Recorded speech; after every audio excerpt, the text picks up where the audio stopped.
Thank you for coming. This is the UCF STEM conference sponsored primarily by a National Science Foundation grant that is called iCubed. So with these few words, I would like to ask the Provost and Executive Vice President to come up and provide some welcome remarks. I want to remind you that Provost Waldrop is the principal investigator of the National Science Foundation iCubed project that is the primary sponsor of today's event. Provost Waldrop.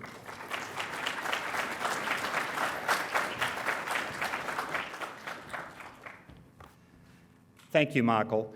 Those of you who are involved with iCubed know that even if I am the listed PI, it's Michael and Costas and Carla and others that have made such a difference. Let's thank all of those that have really led this effort.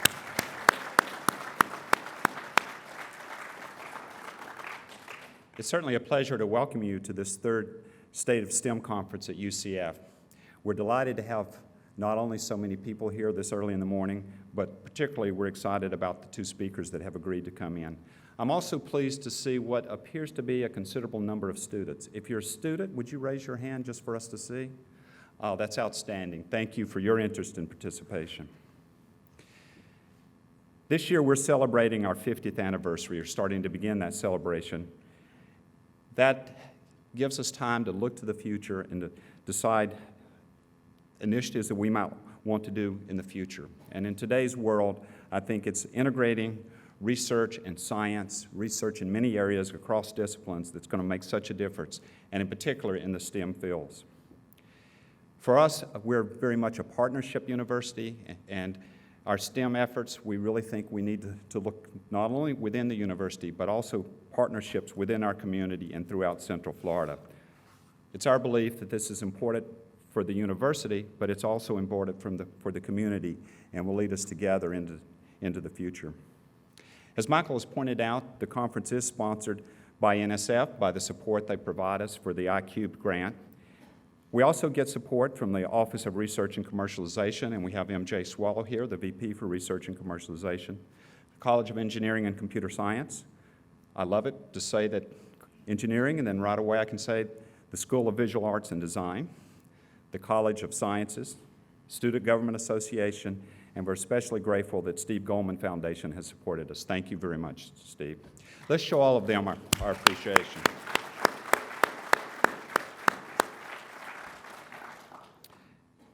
For any project in a university now, we always have some sort of cute acronym, and so you've heard this as iCubed. Let me tell you what iCubed really stands for. I'm glad I've got it written down so that I do know that. It's the UCF Innovation Through Institutional Integration Program. This program was initiated by NSF a few years ago, and clearly what it's hoping to do is to bring together many of the NSF projects that exist so that it's not one individual project, but having those work together to make a difference. The theme of today's conference is broadening participation in STEM disciplines. This clearly fits with what the National Science Foundation is trying to do throughout its funding efforts. Needless to say, NSF is very interested in increasing participation in STEM-related fields. There's also very much an interest to boost the number of people receiving post-secondary degrees in STEM disciplines, and in particular with an emphasis on students and groups long underrepresented in STEM. Women, people with disabilities, African Americans, Hispanics, American Indians, Alaska Natives, Native Hawaiians, and Pacific Islanders. We are extremely pleased to have our two speakers who you'll hear from this morning. Dr. Brian Greene is a professor of physics and mathematics at Columbia University. He's a national best-selling author, a frequent NOVA presenter, and of course a world-renowned champion of string theory. We also have Dr. Richard Taylor. He's a professor, get this, a professor of physics, psychology, and art at the University of Oregon. Professor Taylor has published more than 250 articles, many of them in the very top journals. I'm sure from both of these distinguished speakers, you'll hear about their innovative ways of sharing science with a wide variety of audiences so that all of us can at least understand part of the sophistication of what they're doing. We're also pleased that this showcase will highlight the STEAM project, that is, putting art in with science, technology, engineering, and math. This has been a remarkable participation between scientists and faculty in art, where the students hear lectures in science, work with faculty in science, as well as graduate students and undergraduates, and then create art that represents what they've learned from science. I have very much enjoyed watching this develop, not only what the students have produced, but also the interaction between faculty from art, faculty from the sciences. It has been interesting and for some of us very entertaining. They recently displayed their work here on campus in the Visual Arts and Design Gallery, and it was well attended and wonderful presentations there. So again, let me thank you, and again, let me very much thank our two distinguished guests for coming and joining us this morning.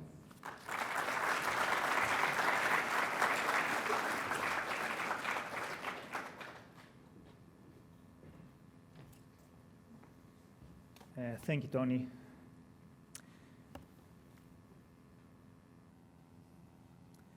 So the first item of the conference is an interview with Brian Greene. I'm going to say a few words about Brian Greene, and you're going to see it up on your screen as well. Brian is a professor of physics and mathematics at Columbia University. He has a BS from Harvard and a Ph.D. from Oxford University. He has served as a postdoctoral associate in Harvard University, and he was a professor at Cornell. He is widely recognized for a number of groundbreaking discoveries in string theory, including the co-discovery of mirror symmetry. He's a co-founder and director of Columbia's Institute for Strings, Cosmology, and Astroparticle Physics, a research center seeking strings theory implications for theories of cosmology. He's the co-founder of the World Science Festival, which debuted in New York City in the spring of 2008 and has since drawn an audience of more than 500,000 people.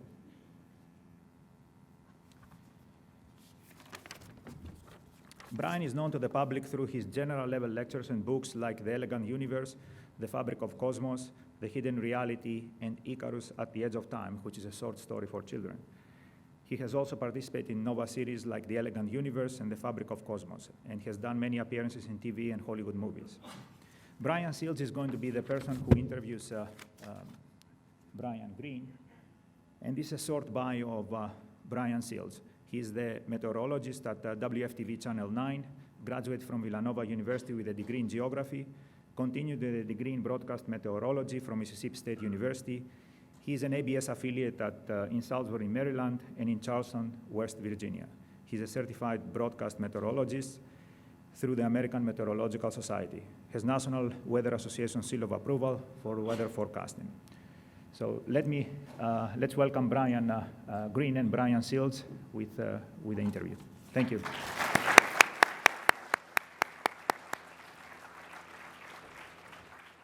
So they bring in a brilliant physicist, and they ask the guy who wears makeup and does the weather to interview him. So this should be interesting. I'm honored to be here today to obviously interview Brian Greene.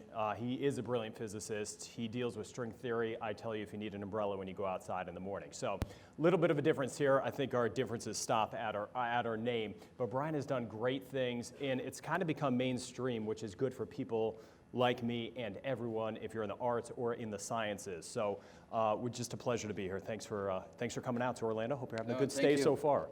Thank you very much. All right, let's get into a little bit about your background. How did you get into science? Well, I think I got into science in the way that many kids and professionals have. When I was young, I just had these big questions. Why are we here? What's life about? Are you going to be able to answer those? You can answer. Okay. and what we're going to do here today is answer those questions. Okay, perfect. That's why I'm here. Okay, good. No, basically, I came to the realization that people had asked those questions for a long time. Since I didn't know the answer, no one was telling me the answer, it was clear that there wasn't an agreed-upon answer, so probably there wasn't any hope of finding a real answer, but at least you could try to understand the questions themselves at a very deep level. And that is what physics is about. Rather than why are we here, how are we here? Rather than, what is the meaning of it all, let's just try to figure out what it all actually is. And that's what propelled me into physics. Were your parents scientists, or what was your inspiration? No, my dad liked to say he had an Ph.D., which was a Seward Park High School dropout. Okay. So he had that going for him. Okay. Good. And he was a musician. He was a composer. He was a voice teacher. And my mom was, she worked for a veterinarian in New York City. She was the secretary. So there wasn't, in that sense, a formal educational context that I was coming out of. But, my dad was a self-taught thinker and loved the ideas. When I was little, he did teach me about atoms, and he did teach me multiplication and all those sort of things, and that really is what got me going. Good, kind of set the stage. For sure, yeah. And I want to set the stage. We're going to get into what Brian is working on. A lot of you know about it, but a lot of you don't as well. If we could get to a clip, I want to do the clip from, it's from the World Science Festival, which we're going to talk about as well. This is the one, Bobby, he's a musician. We'll just play the clip, and then we'll talk about it after, and we'll try to Now, get do you this mind if I take you off the screen? I do to a little that? bit. I do. If we could somehow keep that. I do like That's all looking right. at my. I'm in TV. I'm sure. Yeah. That's what I was you asking. understand. Yeah. So I think it is worth just saying a word or two about this before I play, and then we Go can ahead, talk more about it. So as was mentioned in the introduction, we have this event in New York called the World Science Festival, which aligns with this program very tightly. It's all about trying to bring people into science who ordinarily might not be interested in it, people who would usually run the other way when they hear the word science. And this particular program that we're going to show a little tiny clip from, again aligns with this program because it was an event that was called Music in the Brain. So what is it that's going on in your brain when you're experiencing music? So bringing sort of art and science together in a very significant way. And this is just a spontaneous little thing that happened during that program with Bobby McFerrin, who many of you will know is a great musician himself. So let me just play it and then we can talk a little bit about it. All right, so let's see.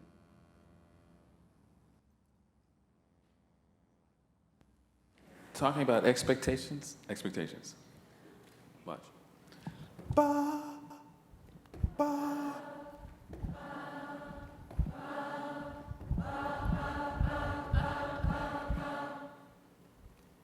Ba, ba, ba, ba, ba, ba.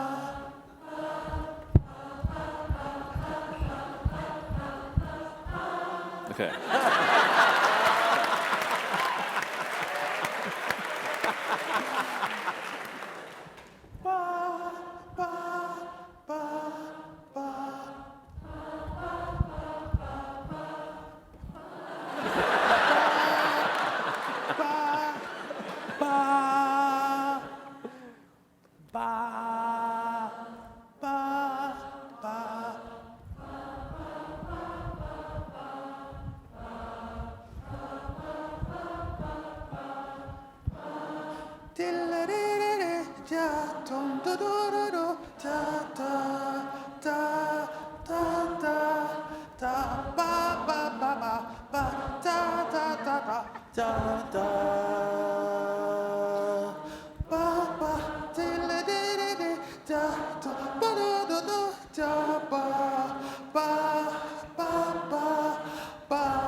Yeah.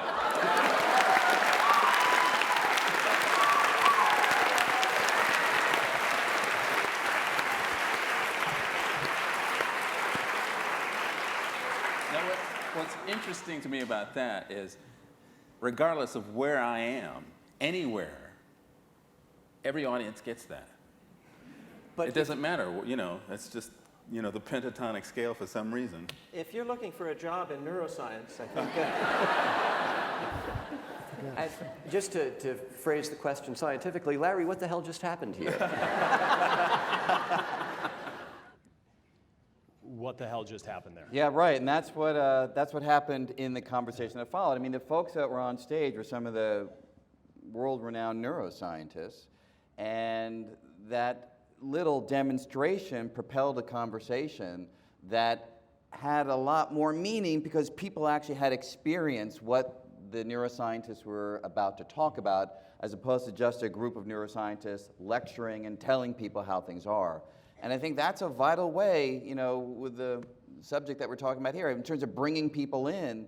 If science can be something that is much more of a visceral experience, as opposed to what for many is a drudgery experience of, you know, memorizing this, spitting it back on an exam, then I think you can really begin to change people's view of science and their excitement about it. Is that something we're hardwired to do, that clip? Is it in our DNA, or is it something we've learned over time? I have no idea, and there was no consensus on that in the particular program, but there are people who do think that there are aspects of reality which basically is just a collection of patterns that have been impressed on our biological structure because we have experienced them over the course of thousands and thousands of years, and there was some survival advantage to really imbibing those patterns in a deep, essentially biological way.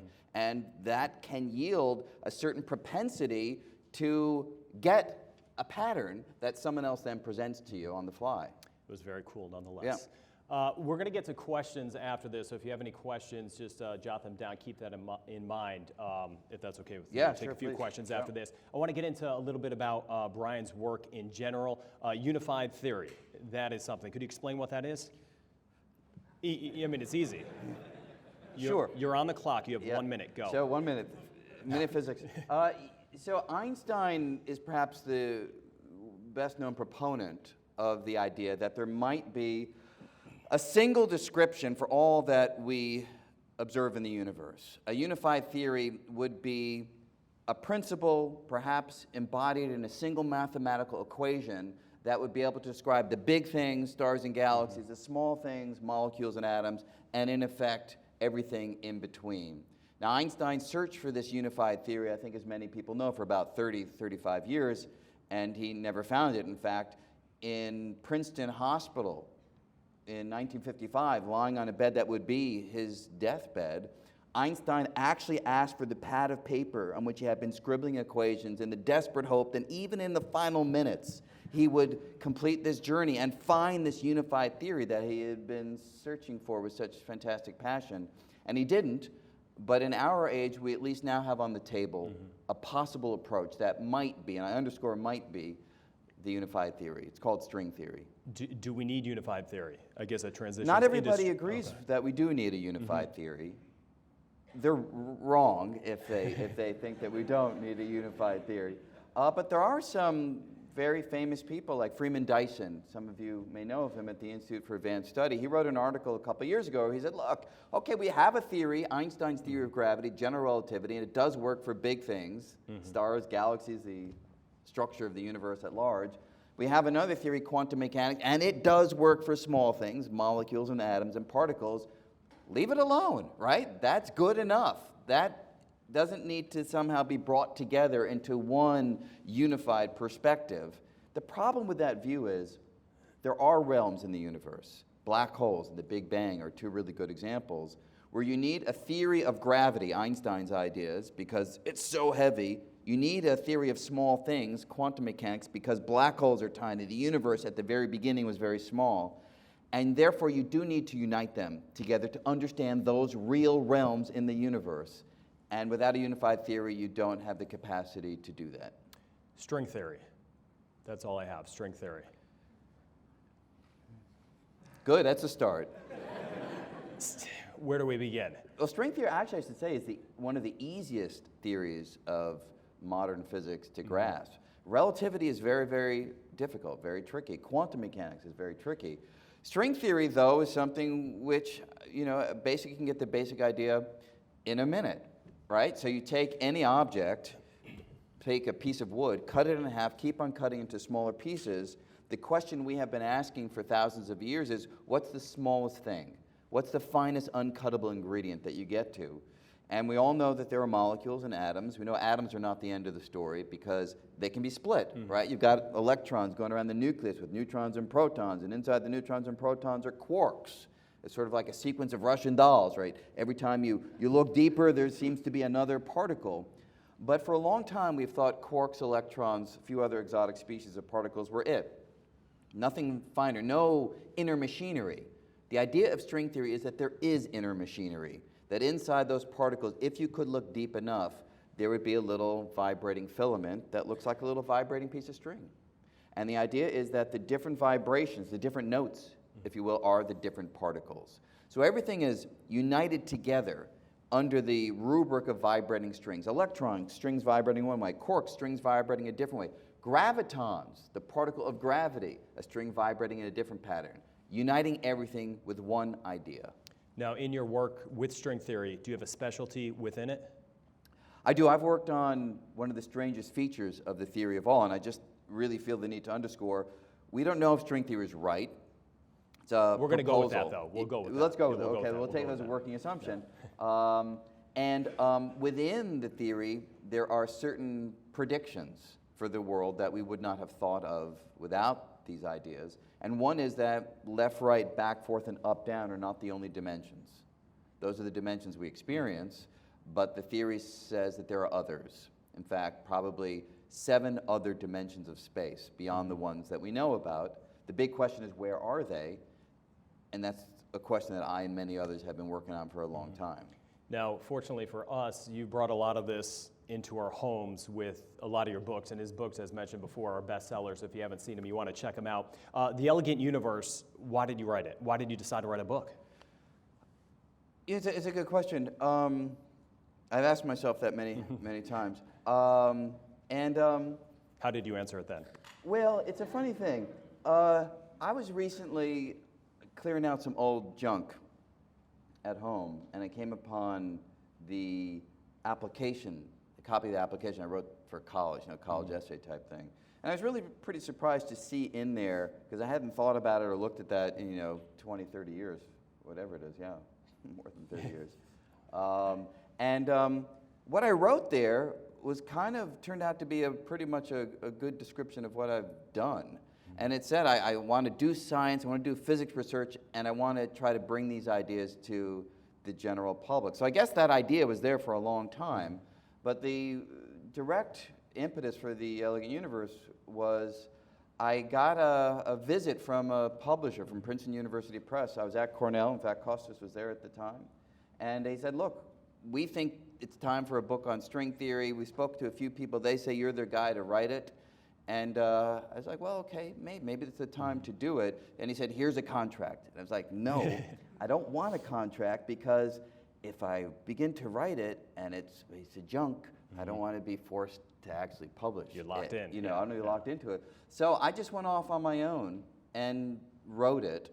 And when it was done, and it went through many iterations, from stuff that I really would have been very unhappy with if it ever made the light of day, to a book that I was ultimately happy with. And that's basically where that started. How was it received in general? I mean, we have an idea, but... Well, it depends who you ask. Yeah. My mom,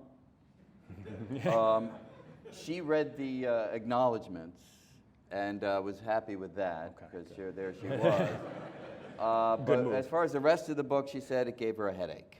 And that's fine, because these kinds of things are not for everyone per se. But by and large, where I thought that this would really attract a small readership, the students that really were excited about science but wanted to know about the cutting edge that wasn't available to them in high school, students of that sort. But in fact, it sold over 1 million copies, which was pretty much a shock. I mean, a nice shock. Yeah, it's a great right? shock. But it really showed me that there was and is a real untapped hunger where people want to know what's going on. They want to understand reality, and that, I think, is deeply within all of us. And so much so Except that... my mom, apparently. So much so that the Elegant Universe, it was turned into a Nova series. Yes. How did that step come about? I was, because of the book's success, I was giving a lot of talks on it, and I gave a talk at MIT, and in the audience was a producer from Nova who asked me, would you be interested, do do you mind if I suggest this to the higher-ups over there? I was like, yeah, sure, try. So they did, and they liked the idea of trying to do this, and we went forward. What was it like finally seeing the product on film? Well, it's an interesting, it's a hard thing, because in a book that you control, you decide what to explain and the details. And in fact, I should say, when I wrote The Elegant Universe, the initial publishers that were looking at it wanted me to water it down enormously. They said, look, it's nice, but it's too much. No one's going to read it. They said, in fact, why don't you cut out the first 5 chapters? That's all. Because the first 5 chapters were covering old material. Relativity, special relativity, general relativity, quantum mechanics. They're like, no, nobody wants that stuff. Just get to the new stuff, so start in chapter 6. And I was like, no, I mean, this is really a journey, and it's a story that involves these other ideas. So I basically said, no, I'm not going to do that. I was very happy that I did leave that material in. When it comes to a television program, the producers control everything. I know this, Yeah, right, Tell me exactly. about it. Contractually control everything. And that's a hard thing, because I would have explained things in greater detail, and I would have probably had a somewhat different focus than the choices that they made. But in the end, I was happy with the product. I was happy that it gave another way for these ideas to get out there. But it's a hard thing to go from something that was yours to something that now is much more of a collaborative effort, where you don't have the kind of control that you once had. All right, in your second book, The Fabric of the Cosmos, that was also developed into a Nova series. Did that differ in any way? Same process, or? No, it did differ, because I'd learned from the first one. So I was executive editor on the second one, which sounds fancy, and I thought it meant much more control. It didn't, but that's fine. But by that point, it was the same team, so we all knew how we all worked. We all trusted each other. So it was a process that was much smoother, and I think that the Fabric of the Cosmos Nova program, I like it better than the Elegant Universe one. It really does try to grapple with some pretty difficult ideas in space, in time, in quantum mechanics, the multiverse, and that one I'm happier with. All right, then you took it a step further with a children's book. Tell us a little bit about that. Oh, the children's book, yeah, Icarus at the Edge of Time. So, I guess most people here are familiar with the traditional myth of Icarus. Costas can tell you about it if you aren't. But it's about a boy with wax wings. His dad says, don't fly near the sun. Of course he does. The wings melt and he plummets to the ocean and he dies. And when I learned that myth, I don't know, it was sometime in elementary school, I found it really disturbing, because it kind of basically said, if you don't do what your dad or your parents or authority says, you die. It's total social control, right? I mean, that's how I read it. And I was like, no, that's not the way things work, right? What you need to do, and this became ever more apparent as a scientist, if you do what people tell you to do, if you do what has always been done, you'll never have a breakthrough. You'll never have a deep insight. So you've got to go against authority if you really are going to push the envelope. So I felt like that myth needed an updating or reimagining. So I wrote a version of it, Icarus at the Edge of Time, where a boy doesn't have wax wings, but he builds a rocket ship. And his dad says, don't go near a black hole. That's like a dark sun, and of course he does. And what happens here in this story is that the real science of general relativity dictates how the story unfolds. The boy goes to a black hole, and those of you who have studied black holes or general relativity will know that time slows down near the edge of a black hole. So he spends an hour near the edge of the black hole, what for him is an hour, and then when he comes back, he radios his dad, what do you think? I'm the first person ever to go to a black hole, and there's no answer. There's no answer because while it was an hour for him, spoiler alert, it was 10,000 years for everybody else who was far from the black hole. That's real science. That's not made up. That's Einstein's ideas. So in this version, he doesn't die, but he enters a new reality that emerged from his own courageous exploration. And that's what science really is. So it's a version of the myth that I think aligns more with how the world really works. And then this thing had legs. Was it this book that became a stage presentation? Yeah, so I'd met Philip Glass in a program that we did together about a different book, not mine, a book called The Monk and the Philosopher that came out many years ago. And so when I wrote this kid's book, I sent it to him because even when I was writing, I was thinking this really would work as a Peter and the Wolf-like stage presentation, you know, with an orchestra and a narrator and sort of a film, and so this kind of naive vision that this might happen. I sent it to him, and he was like, "Yeah, let's do it." And with him behind it, then we were able to actually create a stage work of that sort. And Philip Glass, if you don't know, he's a famous American composer. Yep. Worked on movies like The Truman Show, if you remember that, with Jim Carrey. I believe he composed for that. Well, I didn't even know that. Is that right? There, that's Yeah, what I'm here I for. did. That's well, what, thank you. I that's, appreciate that's, that. that's why they brought me out today. No. Okay, so let's play a clip a little bit about that, because you're taking science into a book and then back into a stage, which sounds almost impossible. I believe there's a clip, kind of the discussions about. Oh, about the creative discussion? Yeah, the I creative do discussion. Have it somewhere. I don't know the order of these things here, so just give me We one could just play second. whatever's next. This should be it making of, let me just see.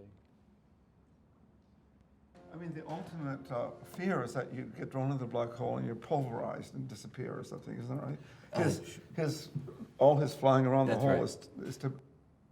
See, this is what happens near the edge of a black hole, right? Time slows down, then it like So picks the up a black little hole bit. was a big no-no. You can't actually Yes, go that's into right, it. that's right. And by the way, from a story point of view, anyone who's coming to see a show called Nice, yep, good. Okay, so what happened in this clip is, It's a real possibility. yeah, I'm gonna just try to. Show that he I'm would be- gonna just close this down. So what happened in this. black hole stuff, or? Would you guys be Yeah, quiet yeah. behind me already? So what happened in this initial meeting was very interesting, and it was a really great clip we're about to show you.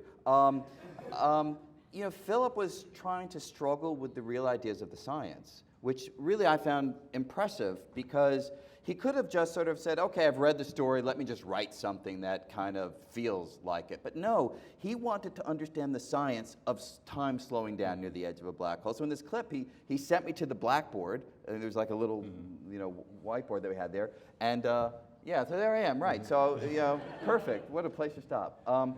So I explained, you know, some of the physics behind it, and then he really tried to internalize it, what that would mean from the lens of a composer.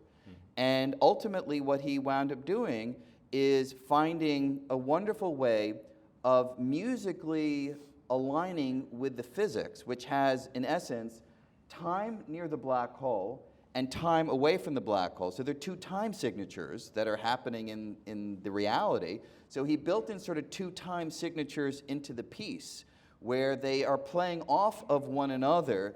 Two different instruments are embodying the rate at which time elapses in these different environments. So it's to me, you know, and it's a funny thing, like, he actually called me up, you know, a few weeks after this little clip, called me at home, it was 11:30 at night, and like to get a call from Philip Glass, 11:30, and I was like, wow, this is like insane. And he said, I think I've got it, I think I've got the musical, but I need you to come down now to listen to it. Because 11:30 makes sense. That's right, exactly. So I went down to his studio, I was down in the Village, and he played this stuff for me, and it was a remarkable thing. And he was open to him. There's another clip that we won't be able to show, but you know, when I went down there, he said, you know, he showed me the thing, and I said, well, look, if you really go near the edge of a black hole and you look back, right, because that's what happened to this boy, everything out there is going to be going really fast, because you're going slow. By comparison, everything's going really fast.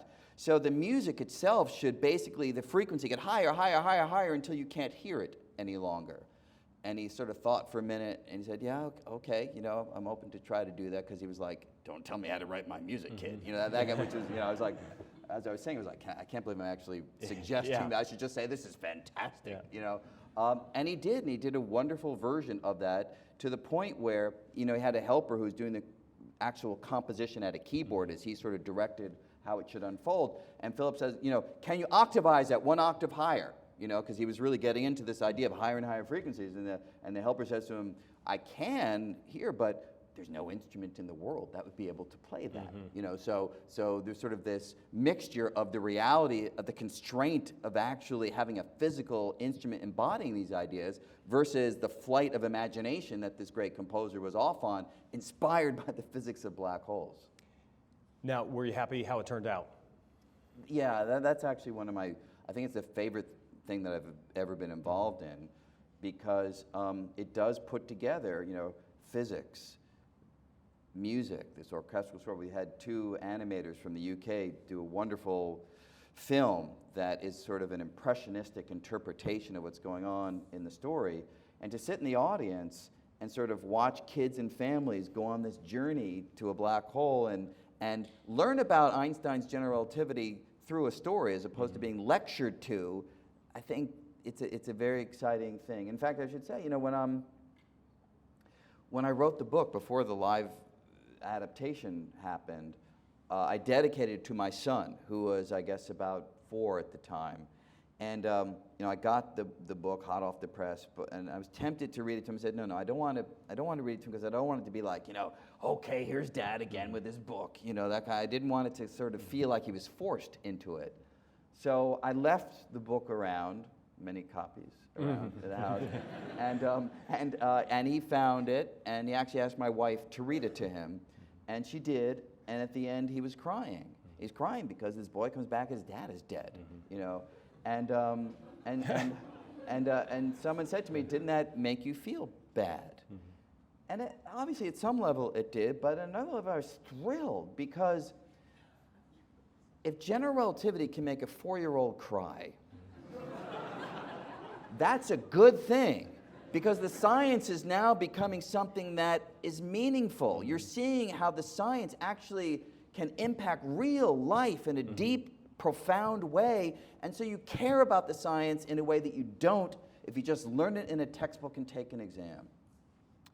It's impressive. It's good parenting. Thank you. It is. Social services came after Yeah, that. you know, obviously. Yeah. But you're here today to talk yeah. about it, so Well, that's they good. let me go out now and then. So Yeah. it's good. The World Science Festival, you're a co-founder of it. I don't know if we could play that clip, maybe not. You know, I don't know if we It's can a great try. clip. It's at a rest Do you now. wanna- Should we open do you it wanna up give it a and see shot? if it'll It's a come good back clip. to life? Could we kill this one? Oh, you say kill off the other ones and see what happens I mean here? that with all due respect. Yeah, you know what I think would help a That, lot? You know, yeah. if we bring you back up just for a moment, good, okay. If you need wallpaper, Yeah, if we can make this bigger, it helps everyone. Yeah, all right. Yeah. So, so I can try this one. Let me just again quickly say, you meant the little highlights. Yeah, the sizzle one. So, yeah. So the festival that we mentioned before, it's been going on 5 years, and again, it really aligns with exactly the vision that Kostas and everyone else who's involved in this project have, of trying to meld the different disciplines in a way that increases the avenues of entry into science for kids, for adults, for the science phobic. Just find some way of hooking them and then bringing them in. And so over the course of 5 years, actually, it's now about 1 million people have participated in the festival. And if this will play, it's just a quick little highlights of some of the things that happened there. So let's give it a whirl, and if it doesn't, we'll just shut it down.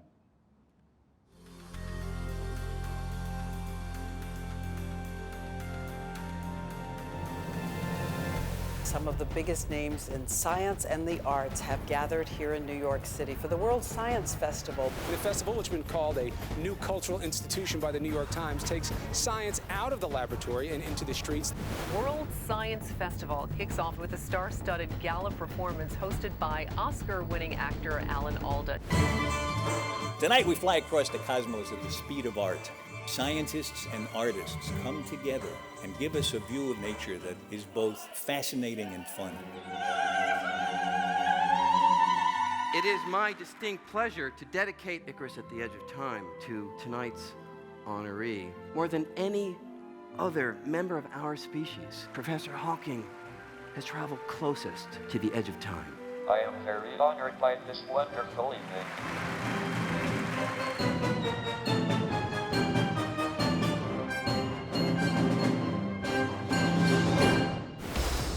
What's such a great adventure about science? The idea that we can all understand science and not have to be scientists is just a wonderful miracle of this festival. There's a tremendous appetite in the public for knowing what science is actually accomplishing. Is life a one-off chance? Are our genes our destiny? Is there a mathematical order to nature? What the hell is mathematics? Is there aliens in space? This is what science is about.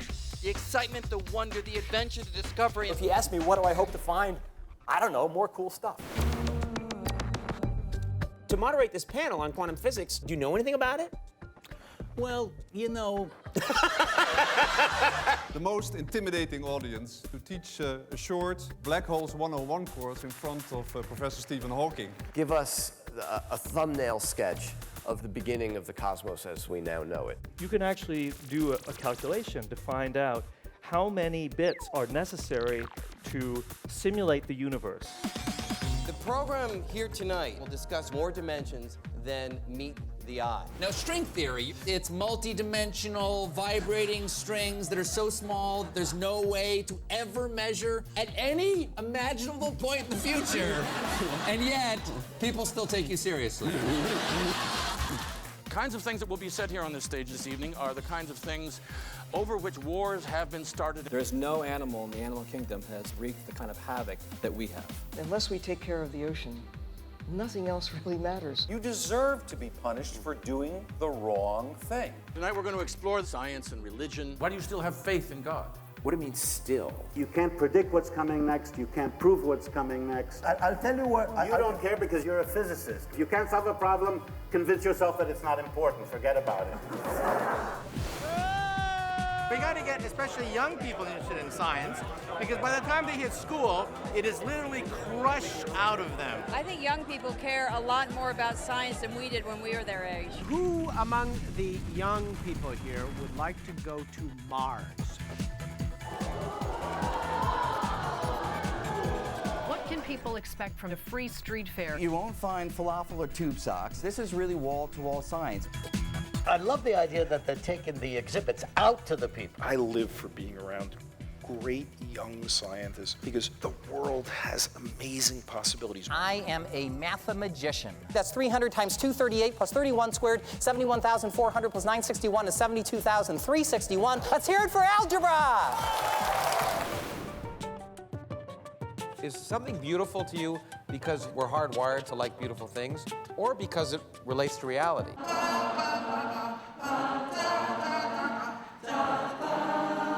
Put your stereo glasses on. These images, they are artworks of the universe. The storytelling has to be directed enough to move us from one panel to another panel to another panel.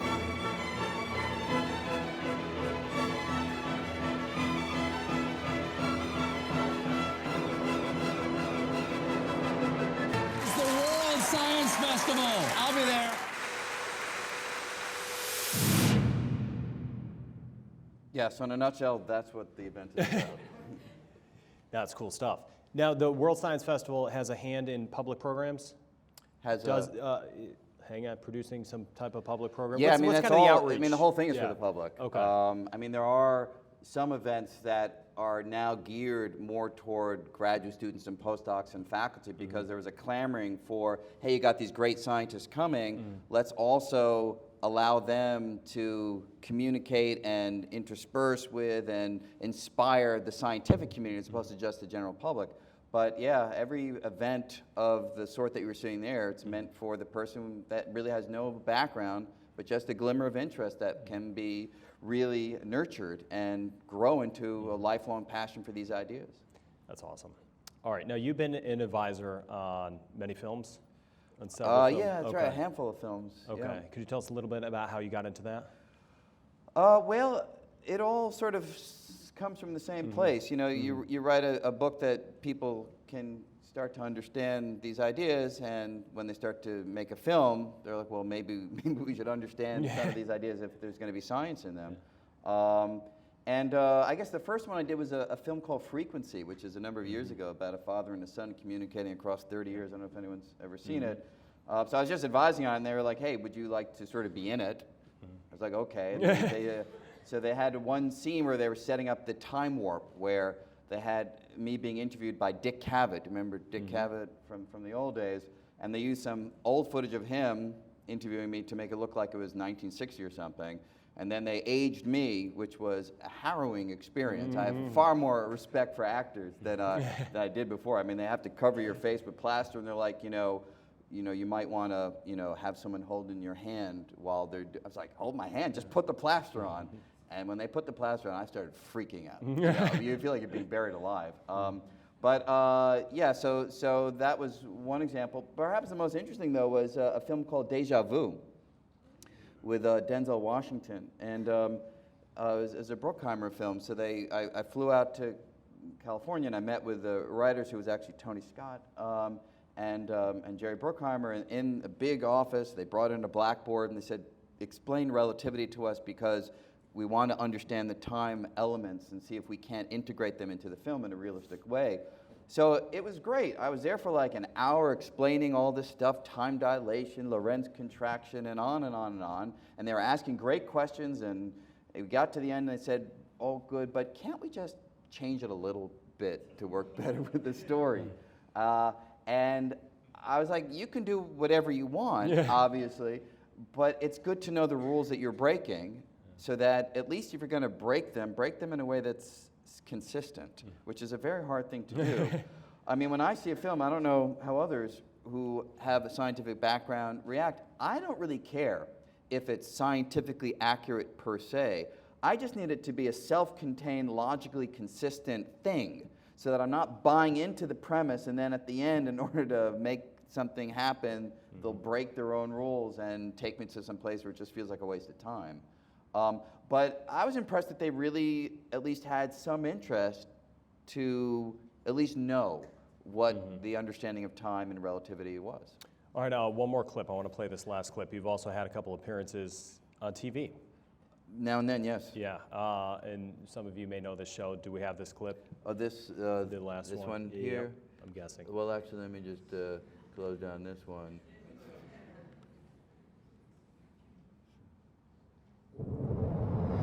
My new book, The Hidden Reality, takes on a grand question. Is our universe the only universe? So what we want to know out of that, what's it like to work with Sheldon? You know, he's actually a great guy. He came up before the film, he says, I'm sorry I'm going to have to be such a jerk on television. That's my character. I really do respect it, what you do, but, you know, we have to keep with who I am in this show. So, so it was actually a lot of fun. Yeah, that's a #1 hit. That's yeah, it is. How did that come about? You know, I don't really know the show that well. In fact, honestly, I've never watched it. That's the only bit that I've ever seen. But I know people love it. And, you know, I think it's a good thing, because there are so many people who, at least now, have the vocabulary, if nothing else, of some of the ideas that we talk about.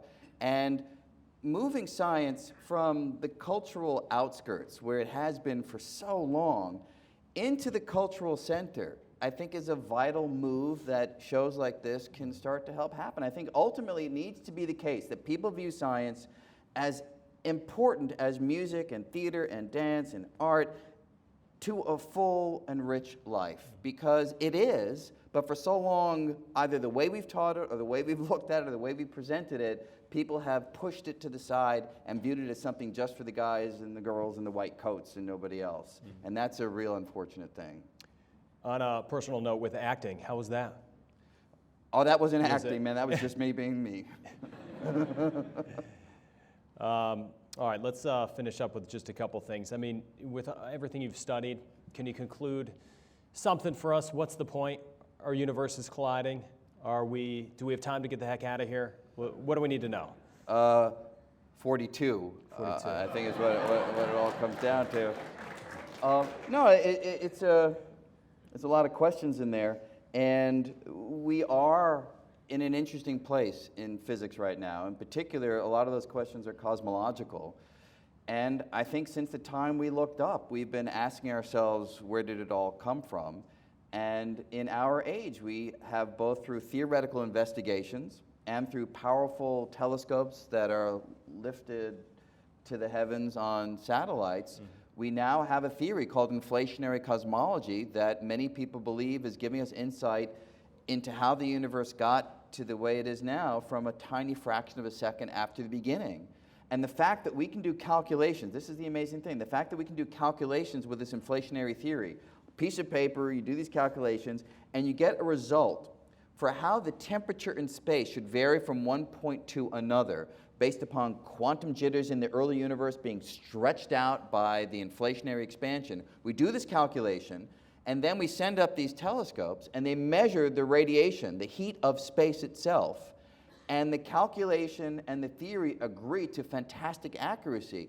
It's an enormously thrilling story. I mean, you're capturing photons that have been traveling through the universe for about 13.8 billion years, okay? They are fossils from the creation event itself, and the properties of those photons you can predict based upon our analysis of how the universe we think came to be, and what this thing produces and what we see agree.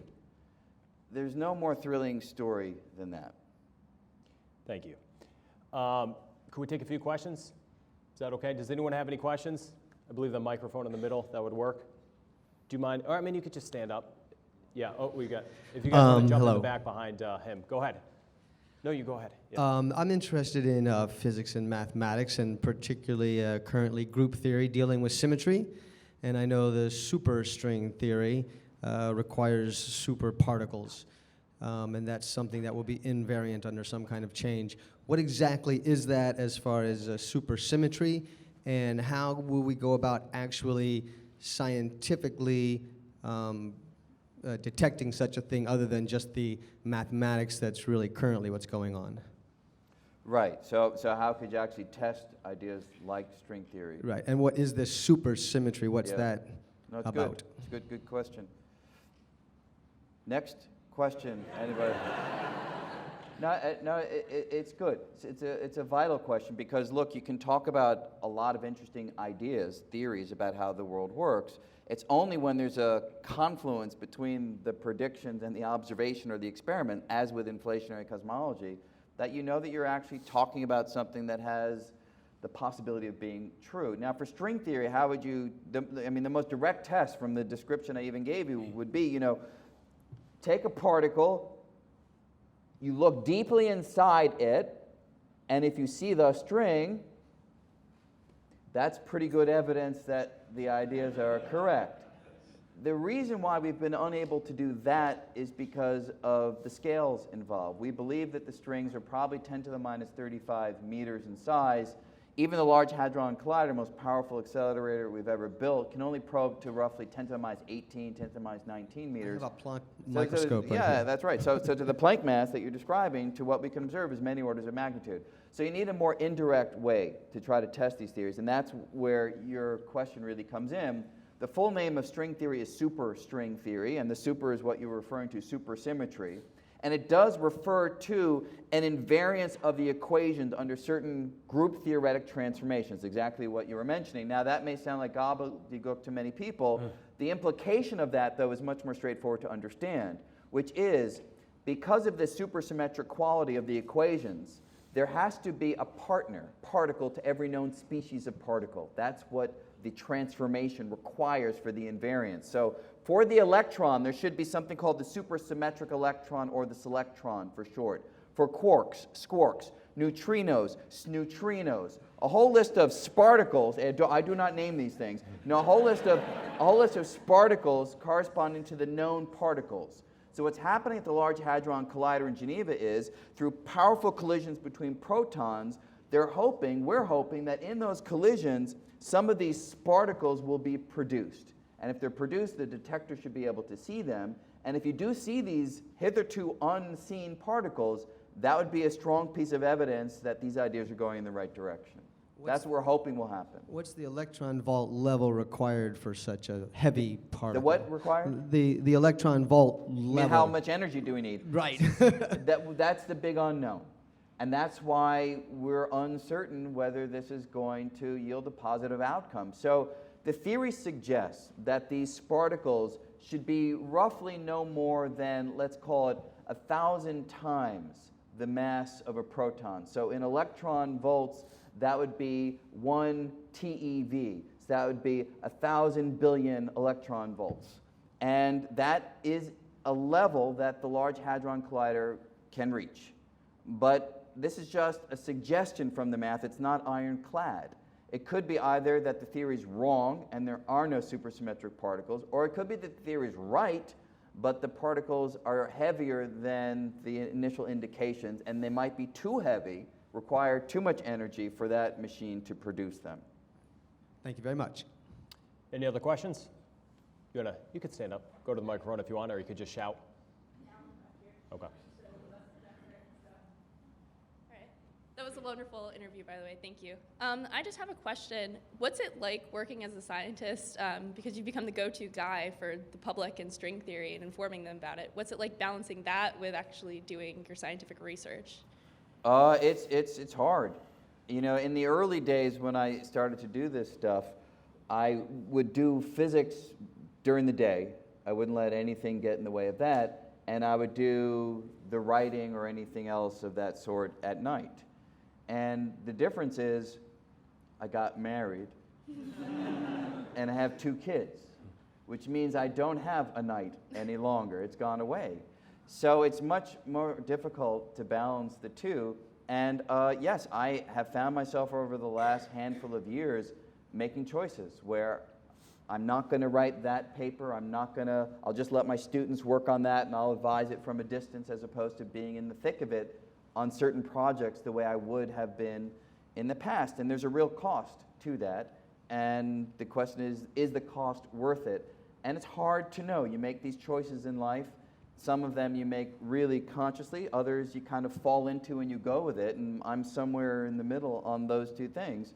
But you know, the bottom line is, in a career of a scientist, an ordinary mortal scientist, not an Einstein or an Ed Witten, but you know, an ordinary person, you'll write maybe 3 or 4 or 5 really good papers that make a difference. And when I say make a difference, they make a difference to a few hundred other people, right? Because it's a smallish community that's trying to push these ideas forward. You do some of these other things, and you're impacting many more people. You're impacting them in a different way. Maybe you're inspiring that next Einstein that perhaps would have gone into finance or law, you know, something like that. You know, and that's a good thing. But definitely it's a balancing act. And I don't think that I've hit the optimum sweet spot on it yet, and it's really something that I try to figure out as I go forward. Well, I know you've been a huge inspiration to me, so thank you very much. Well, thank you. Appreciate that. It's kind of interesting because I'm actually a business student, so it's funny that you said that. Still time to change. Yeah. I represent the Science and Innovation Committee within the College Democrats at UCF. I'm actually, like I mentioned, not a science student at all. I'm just a big fan of science, and I really enjoy it. And so I'm kind of trying to approach this from a way of lobbying and being able to actually cause change. So I find that it's really easy to excite individuals about science, but how would you recommend that being done on a larger scale, especially in school boards and through governmental priorities? Why do you think that scientific education has been so sterilized, and how do you think we can reverse that? Yeah, so, I mean, that obviously would be a good topic for our next interview. Yeah, that will begin we've at got 12. That, yep.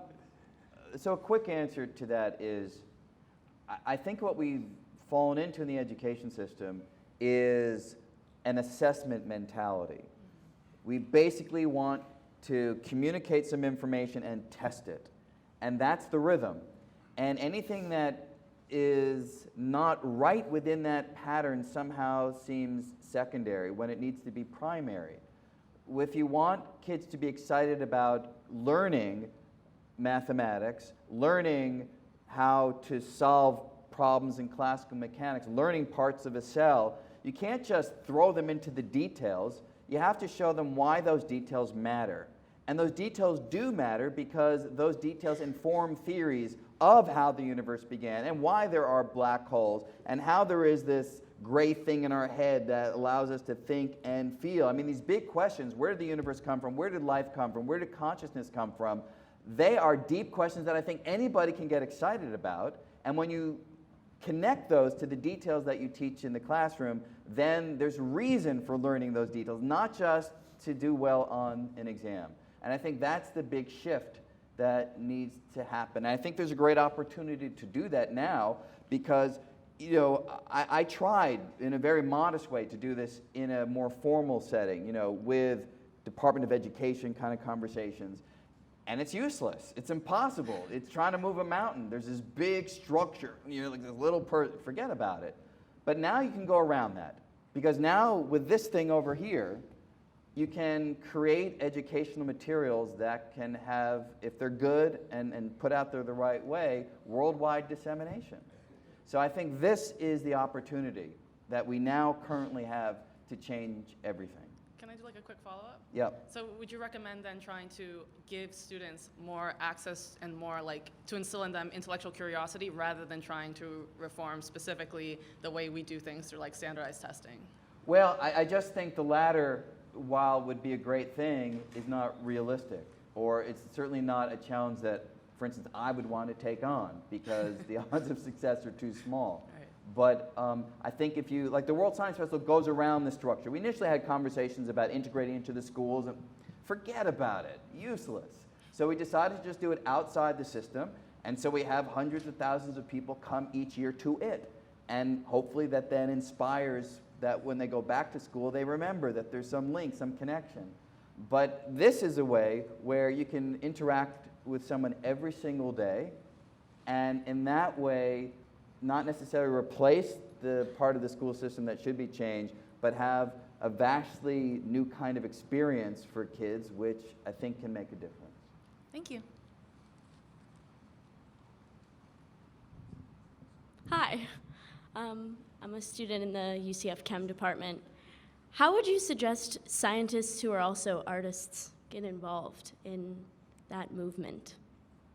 Well, I think there's going to be a nice conversation happening at 11 or so, whenever the next one is, by someone who's right in that space. So Rich is probably a better person to speak with about that. But ultimately, you need to pursue what excites you, what gets you fired up, what you're passionate about. And if that is an overlap between art and science, as you'll see a great example of shortly, then there are opportunities to do that. I think more of the norm is simply by, I think, historical, the way that things have evolved. There, you've got your scientists, you've got your artists, and they are in these two separate worlds. We know what C.P. Snow called, the two cultures. And anything that begins to bring those together, even if you don't have a single individual who straddles both, that's rare, but bringing the two together is a very potent thing to do. And I know that's what you guys have been doing here with your linkages between art and physics. So it's a very new area in a sense. There aren't that many people that are really pushing the boundaries of that. And that's a good thing. So it gives someone, if that's where you're interested, a lot of opportunity to make a difference. Okay.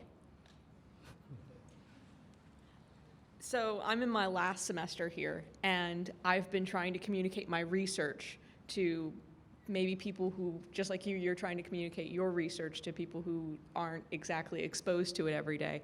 And I've had a lot of difficulty in this. So I wanted to get any advice from you on how you work through your communications in helping an audience understand.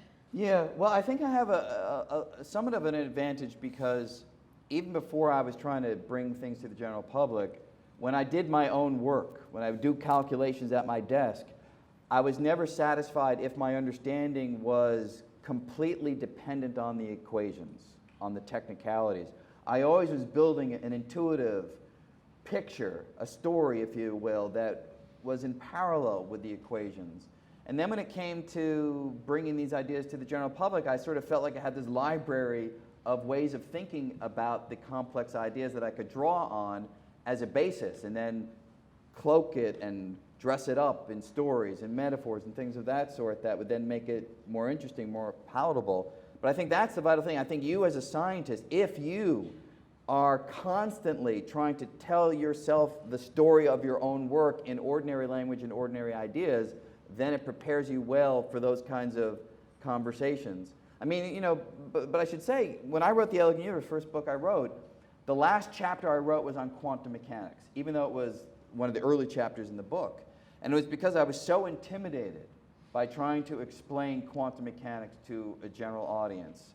And when it came time to actually write that section, I really just sat down and said, okay, what is at the heart of this subject? What are the key ideas? Let me try to strip away all of the extraneous stuff and just get to the point, and then find a way of communicating that point in a story-like way, which is always an easier way for people to understand things.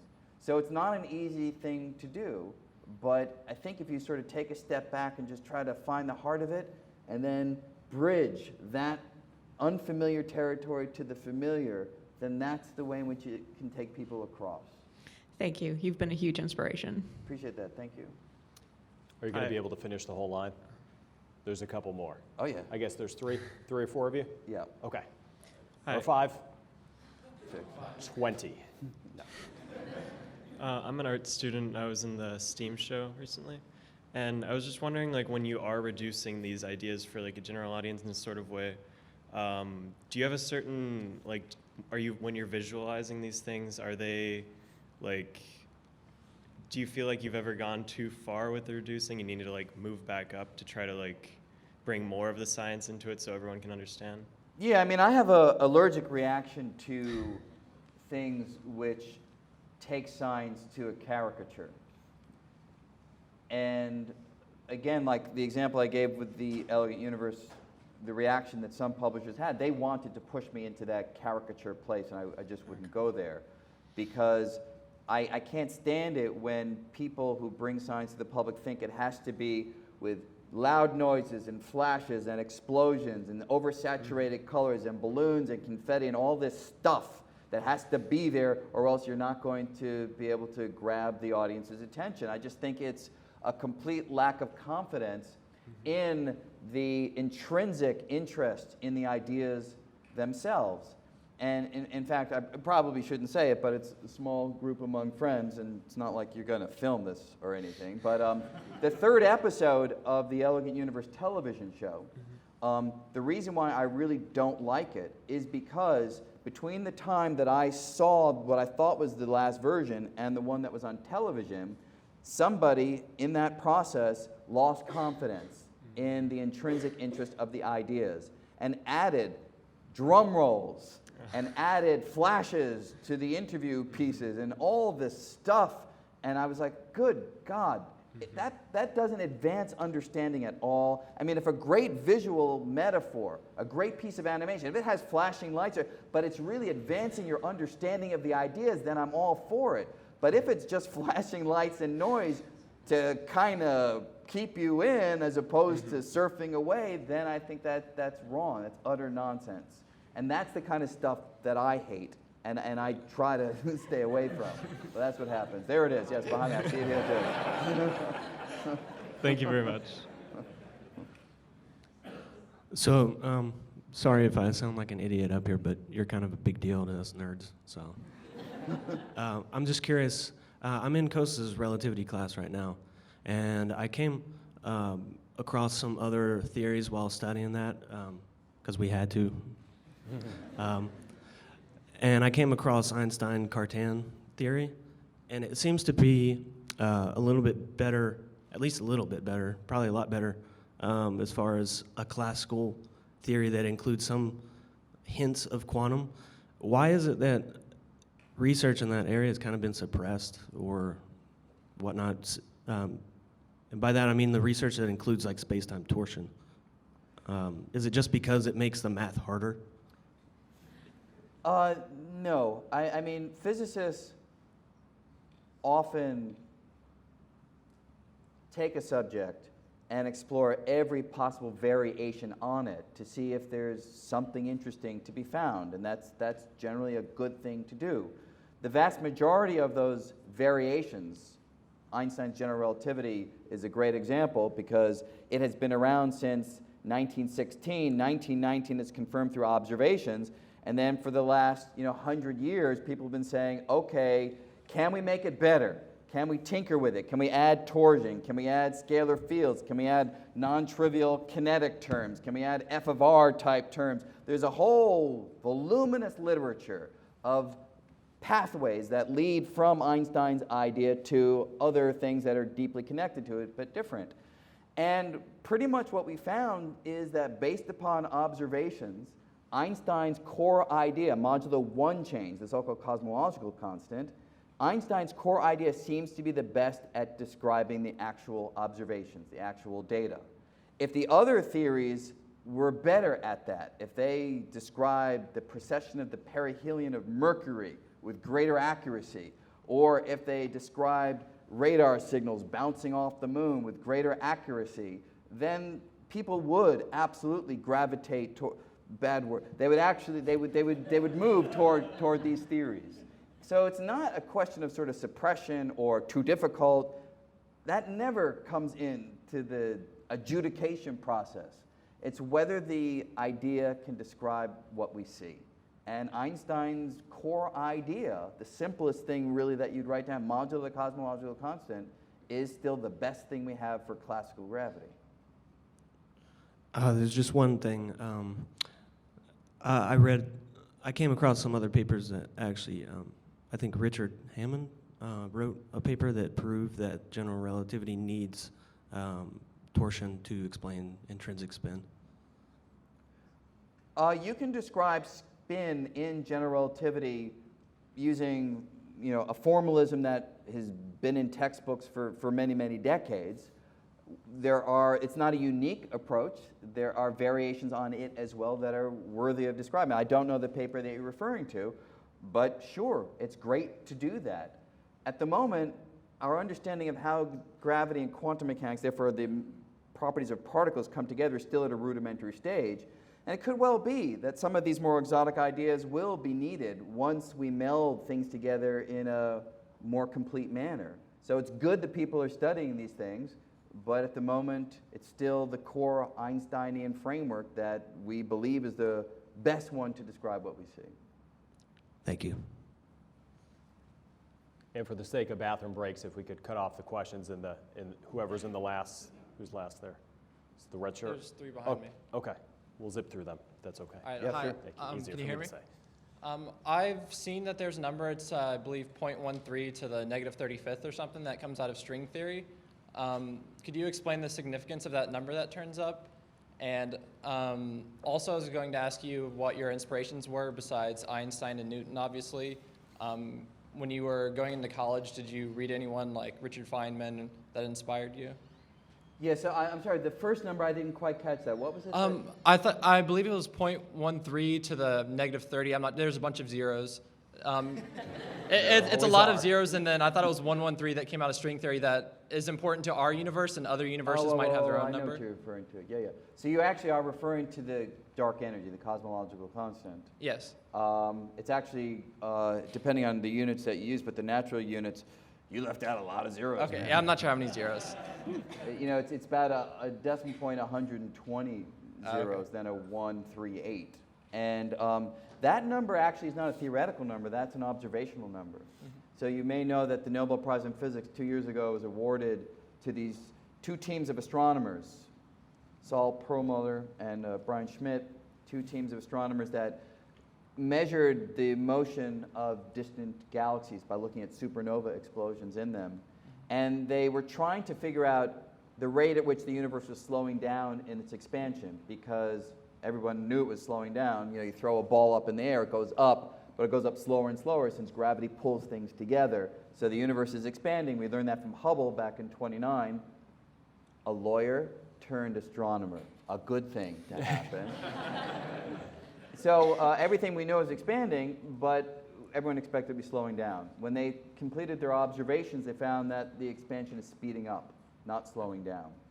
And that was a real revolutionary breakthrough, which, to explain it, required there be some outward pushing force to drive everything apart. And Einstein's general relativity, modulo this one change that I mentioned in the last question, including a term called the cosmological constant, yields a repulsive push that can explain the data.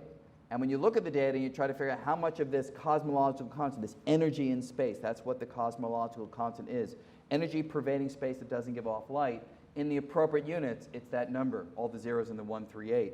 So that sent us all scrambling to try to find a theoretical explanation where we could do a calculation and get that number. And no one has succeeded in doing that yet. Okay. That's the big open problem. And what about inspirations, say, around college age, besides Newton and Einstein, obviously? Was there any particular book you read, or that were the most important book you read, perhaps? Yeah, that's Carl Sagan was certainly one. That's when Cosmos was just coming around, 79 or 80 or so. And It's funny because then I was a faculty member at Cornell in the early 90s when he was still alive, and I used to go on a run that would take me by a house that he was building at the time. And one day I was running by and he was going into the house. I'd never met him. And I was like, well, it's under construction, so he's not going to stay in there too long. So I'm just going to like stretch out here. You know, so there I was sort of stretching, you know, and then he came out and I was too intimidated to say anything, you know, and then he got in his car and he drove away. So I actually never met him, unfortunately. But yeah, there was a guy who was able to capture the, you know, science, but in a way that made you feel the emotion of it, in a way that wasn't cheeseball. And that to me was very impressive and certainly had a deep impact on me. Yeah. Thank you. Hello.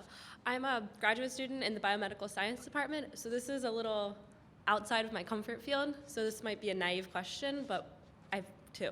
Why strings? Why not particles? Why not something else? And the second question was, I wish you had the blackboard so I could ask you to draw out that why space or why around the black hole time stops, but could you elaborate a little bit more on that? Sure. So the first question, why strings, is a good one, and the motivation in just 30 seconds is for 70 years, from roughly 15 to 85 or so, we had a big puzzle on our hands, which was we had Einstein's theory of gravity that we've discussed now a lot, general relativity, that works fantastically well when you apply it to the big things in the universe, and quantum mechanics, this other theory I mentioned before that works fantastically well for the small things. And we had an early question, why unification, why unified theory? I gave an answer to that, but let me just go a little bit further.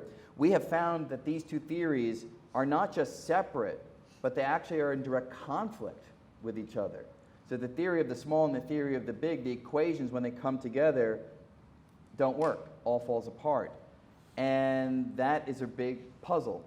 So the question has been, how can you meld them together into a consistent mathematical framework, since the world seems to be consistent, so you would think that our explanation of it had better be consistent too. And with point particles, the old idea, people tried, and every proposal, except for one that's sort of hanging out there right now, didn't work. When this new idea of strings came along, going from a point particle to this little filament, miraculously, that little move from a dot to a filament, the mathematics all of a sudden worked. Gave us this unified structure that had gravity and quantum mechanics. Now, as we also mentioned, it had some other weird features like extra dimensions of space that we didn't anticipate being there. But the fact that on paper, we finally had a theory that didn't break down when the big and the small came together, that's the motivation for strings. Is this like a straight string or is it a circular connected string? It could actually be either. So there are these closed loops of string, and there are strings that would have endpoints. And depending upon the version of the theory that you're working with, one of those versions, the matter that makes up us, the ordinary matter, would be the strings that have the open ends. The strings that make up gravity, the gravitational force, and other structures like that would be the closed ones, which has another profound impact that I won't go into now, but both of them have a role in the theory. Okay. Thank you. And do you have time for the space? I do have time for it. I'm not sure where I would do it, though. You know, we can maybe over coffee or something, we can sketch it. Perfect. Thank you. How you doing? This is kind of a practical question. Practically speaking, how is it describing string theory to other people that may not agree with it? And are there any other theories that try to explain the same thing in terms of the material? Well, I mean, it's always helpful when you're describing something to people who don't agree with it that they're wrong, right? That's a good starting point. My view is that we have absolutely no idea whether string theory is correct. Absolutely no idea. And it drives me crazy, actually, and now this is the serious part of the answer, it drives me crazy when people describe me as a believer, a strong believer in string theory. In fact, there was a radio show that I happened to be listening to not that long ago where that came, I just wanted to call, I was like, no, just let it go. Because I do not believe in string theory. Absolutely don't. I only believe in things that have experimental evidence, observational support. And there is none of that for string theory. I do have confidence that there are glimmers within string theory that suggest that it might be right, and therefore it's worthy of detailed exploration so we can try to figure out in the future, maybe tomorrow, maybe 10 years from now, maybe 100 years from now, if it's right or wrong. So when I talk to the critics, largely I agree with them. I say it differently. I mean, they say it from the perspective of they take it to an unusual place, that string theorists are dominating physics. They're not allowing any other views to come into the light, that we are somehow getting too much attention for the work that we do. And when I hear that sort of stuff from those guys, what I do is, honestly, I walk over to them, I give them a big hug.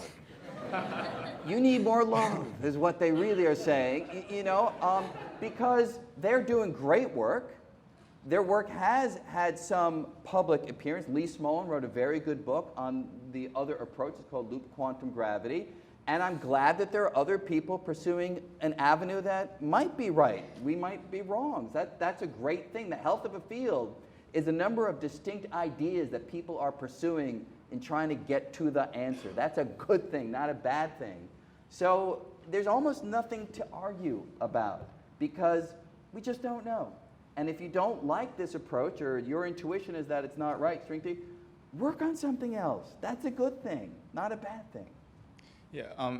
And the second part of my question: are there any other theories that are out there that try to explain like subatomic behavior, quantum mechanics? Yeah. So this loop quantum gravity that I just mentioned is the primary other approach that people are pursuing to put gravity and quantum mechanics together. And there's a group at Penn State that is quite expert in this approach, pushing the frontier, a group at the Perimeter Institute in Canada, and there are others scattered around the world who work on it as well. It is the case that fewer people work on that than work on string theory, and that's not because there's been some sort of mass brainwashing of graduate students. It's because graduate students vote with their legs, they vote with their minds, they vote with the choice of what they want to work on, and so far they have found this approach more exciting, more appealing, more possibly the right way to go. And that's why more work on it, and that's just how it is. That could shift. A big breakthrough in loop quantum gravity tomorrow, I tell you, people will shift and start to work on it. Cool. Thank you very much. All right, last question here. All right. Close with a softball. Who's your favorite composer? That's a sort of tough question since my dad was a composer. But